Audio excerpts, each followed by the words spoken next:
Are the wildfires going to cause a crash in the US economy? I've been getting this question a lot, so let's break it down. Aside from the horrendous death of 25 people and the loss of over 10,000 homes, let's look at the broader impact. Over 40,000 acres have been destroyed by the forest fires, so that's larger than the entire city of San Francisco, and it's about 30,000 football fields of just destruction. Right now, $250 billion in damages and economic loss has been estimated so far. According to a Reuters article, economists see limited national economic impact from the LA fires. But then, in the same story, they say this: destruction of property and job market disruptions could put forward pressure on inflation. Here's why. Not only were people's homes destroyed, but so were the roads, the power lines, all the infrastructure that millions of people were using every single day. And because this was such a high population and high traffic area, we don't even know how many tens of billions of dollars in the supply chain has already been lost. Remember that California is a major oil producing state, and so far 2 pipelines have been shut down. Then of course is the property insurance issue. The payouts required to this extent of damage will bankrupt a lot of the property insurance sector, and unfortunately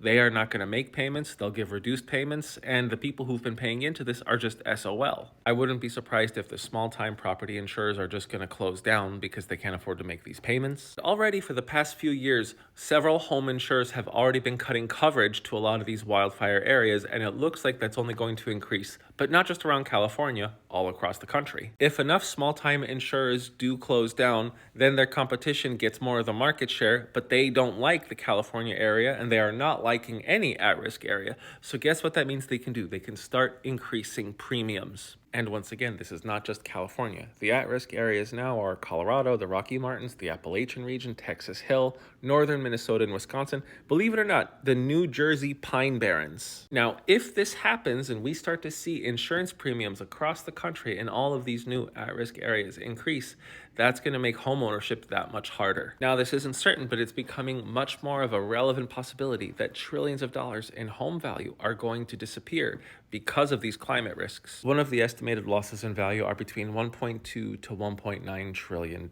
So yeah, there is a possibility that even though you might live in the East Coast or the Midwest and you're far away from California, you may feel the pinch in your purse or wallet because of these fires. But there's a possibility that fixing all of this devastation might actually be great for the economy too. Over 12,000 homes and structures have been completely destroyed. That means they need to be rebuilt. Building just 1,000 average single-family homes creates 2,900 full-time jobs and generates over $110 million in taxes and fees for all levels of government. The infrastructure that was destroyed was already obsolete and needed to be replaced. Well, guess what? For every dollar spent on building or repairing infrastructure, the multiplier is 1.5 to 1.6. Meaning that if you put $50 billion into repairing that area's infrastructure, you are getting $75 billion or more in return on investment for the overall economy. And that multiplier is even higher when you're dealing with water infrastructure. California was already riddled with water shortages due to poor infrastructure and, of course, evil freaking billionaires. When it comes to jobs created per $1 million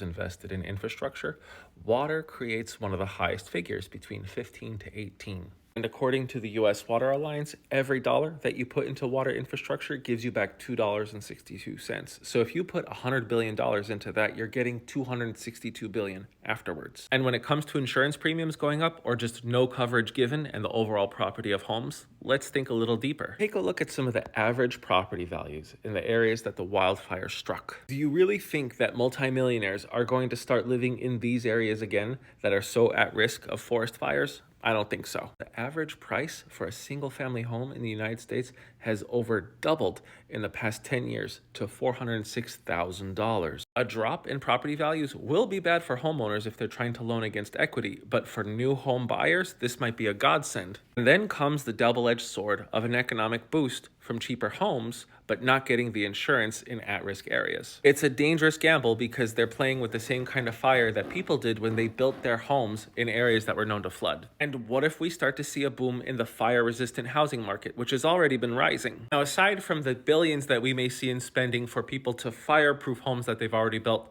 there is a movement to design houses to become passive. Dwellings have to consume 86% less energy for heat and 46% less for cooling compared to the standard models. There's a host of other features you can read just in this paragraph alone, but it's encouraging to see such market adaptation to these disruptions. Now, short term, there's no doubt as to what these fires are doing to the US economy and the potential inflationary effects they may have. And there's no figure we could give for the loss of loved ones and the tens of thousands of people who've just lost their homes. But long term, I wouldn't start doomsaying anything just yet because there's still a lot up in the air. I am the Geo Husar, and I'm going to miss you guys after the 19th. Thanks for watching.